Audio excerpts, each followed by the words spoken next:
1992 का दिसंबर। अमेरिका के Windsor college की हॉस्टल इमारत बर्फ से ढकी थी।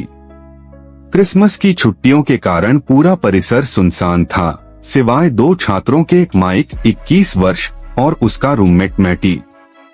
दोनों न्यूरोसाइंस के एक गुप्त प्रोजेक्ट पर काम कर रहे थे, जिसमें मानव मस्तिष्क पर डर के प्रभाव का अध्ययन शामिल था।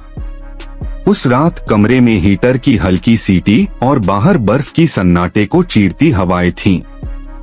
मैटी ने पॉपकॉर्न का डिब्बा खोला। चलो, आज रात हॉरर मूवी मैराथन चलेगी।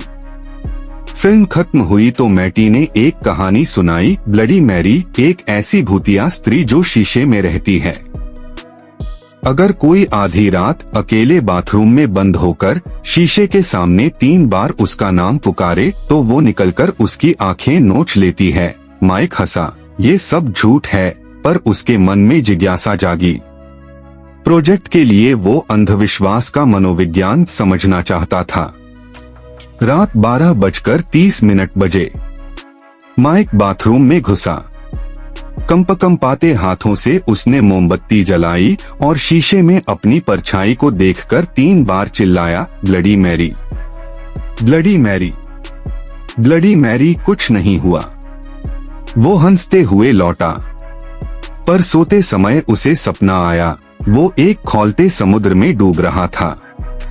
पानी में एक औरत का चेहरा उभरा, जिसके बाल जैसे जिंदा सांप थे। अचानक एक काला हाथ उसे नीचे खींचने लगा।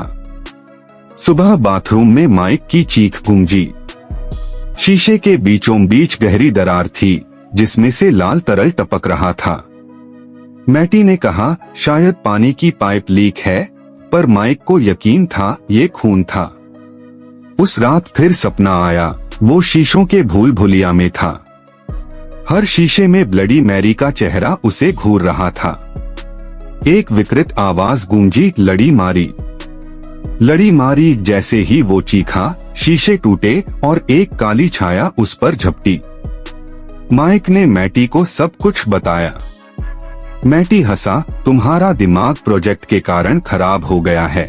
पर माइक के गिड़गिड़ाने पर दोनों ने माफी मांगने का प्लान बनाया। आधी रात बाथरूम में दोनों ने मोमबत्तियां जलाईं और एक साथ 3 बार पुकारा, ब्लडी मैरी, हमें माफ कर दो, कुछ नहीं हुआ। तब मैटी बाहर आया, अब तू अकेले कोशिश कर, मैं दरवाजे पर हूँ। माइक अकेले शीशे के सामने खड़ा था। आवाज कांप रही थी, bloody Mary, bloody Mary, bloody. इतने में मोमबत्तियां जोर से टिमटिमाईं। बाहर मैटी चिल्लाया, सब ठीक है। जवाब नहीं मिला। अचानक बल्ब फटा और अंधेरा छा गया। माइक ने शीशे में एक सफेद पोशाक वाली औरत देखी, जिसकी आंखों से खून बह रहा था। वो चीखा, वो आ गई।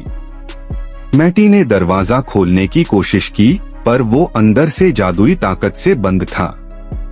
उसने सुरक्षा गार्ड को बुलाया। दरवाजा तोड़ते ही भयानक दृश्य था। शीशे के टुकड़े जमीन पर बिखरे थे और माइक का सिर वॉशबेसिन के पानी में डूबा हुआ था। उसकी आंखें खुली थीं, मानो अंतिम पल भी वो कुछ देख रहा हो। डॉक्टरों ने कहा दिल का दौरा पड़ा, पर मैटी जानता था ये ब्लडी मैरी का बदला था।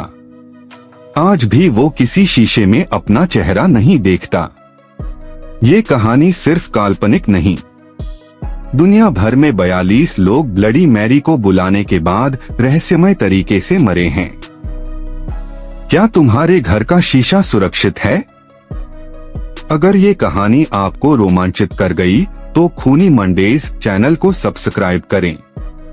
हर सोमवार आपको ऐसी ही हिला देने वाली हॉरर स्टोरीज सुनने को मिलेंगी।